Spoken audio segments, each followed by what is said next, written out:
Hi అండి, అందరూ బాగున్నారా? ఈరోజు మనం కనకాంబరాల మొక్క గురించి తెలుసుకుందామండి.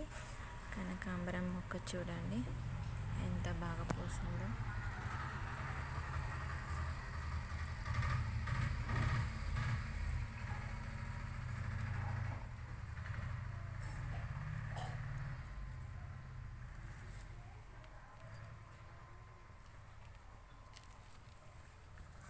ఈ మొక్క ఒక్కటే మొక్క అండి, ఇది ఫ్లవరు ఎంత బాగా పూసిందో చూడండి. దీనికి ఏం లేదండి, దీనికి తీసుకోవాల్సింది మనము ఈ ఫ్లవరింగ్ మొత్తం కంప్లీట్గా ఇది ఇలా ఎండిపోతుంది కదా, ఇలా ఎండిపోయిన తర్వాత దీన్ని ఇలా తుంచేయాలి, ఇలా తుంచేసేయాలండి, అంతే.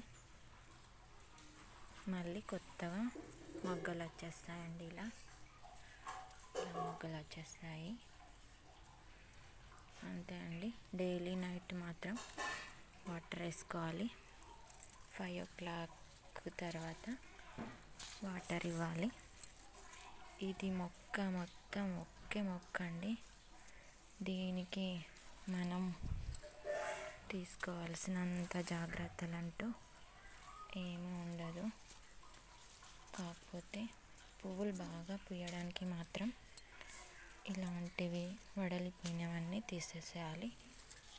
మళ్ళీ ఇంకొకటండి, దీంట్లో విత్తనాలు ఏమీ రావు, ఎందుకంటే ఇది హైబ్రిడ్ మొక్క. ఇది నేను చిన్న మొక్క నర్సరీ నుంచి తీసుకొచ్చి పెట్టాను. అయితే దీన్ని మళ్ళీ మనం ఇంకొక మొక్కలా చేసుకోవాలి అంటే దీంట్లో నుంచి కటింగ్ తీసిన తర్వాత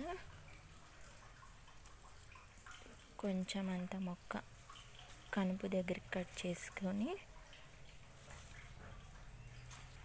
మళ్ళీ మట్టిలో పెడితే మళ్ళీ కొత్త మొక్క వచ్చేస్తుందండి, అంతే. దీనిలో షీడ్స్ అంటూ ఏమీ ఉండవు,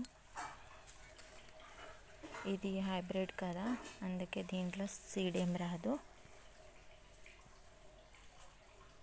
నేను చిన్న మొక్క తెచ్చిపెట్టాను, దీంట్లో నుంచి కటింగ్స్ కూడా పెట్టాను, మొక్కలు వచ్చాయి.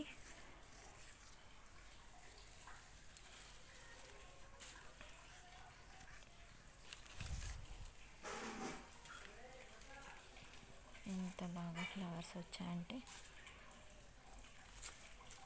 ఇవి డైలీ ఫ్లవర్స్ పూస్తూనే ఉంటాయి.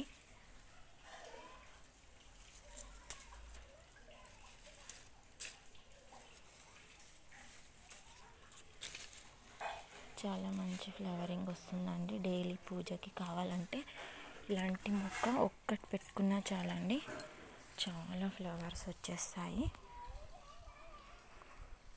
చూడండి ఎన్ని ఫ్లవర్స్ వచ్చాయి, ఇంకా ఫ్లవరింగ్ ఉందండి, ఇంకా చాలా ఫ్లవరింగ్ ఉంది కదా.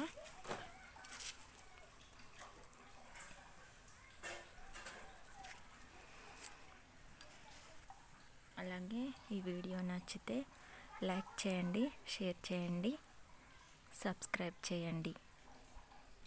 థ్యాంక్ యూ అండి.